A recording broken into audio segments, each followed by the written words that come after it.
еңбек министрлігі мәлімдегендей, экономикалық ұтқырлық сертификатының көлемі 7 миллион теңгеге дейін ұлғайтылды биыл, яғни 2026 жылы. Бұл қаржының жеткілігі қалай есептеледі және өңірдегі тұрғын үй бағасын сіздер ескердіңіздер ме? Және де бұл мысалға, егер де азамат, отбасы Петропавлға көшуді жоспарласа, немесе Павлодарға, Қостанайға барам десе, әр өңірге төленетін бұл сертификаттың көлемі әртүрлі ме, әлде сол бір баға ма?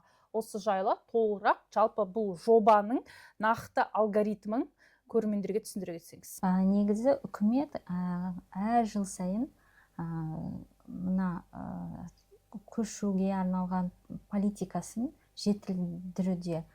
Сол экономикалық мобильділік сертификаттың мөлшерін белгілеу кезінде адамдар көшіп баратын өңірлердегі үй бағасын, еңбек нарығын қарайды.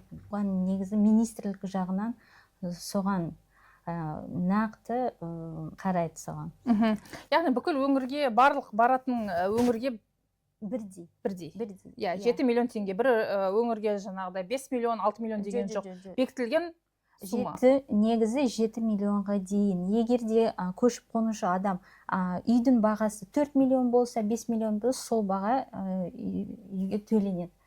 Экономик мобильдік сертификат бағасы үйдің бағасына сәйкес.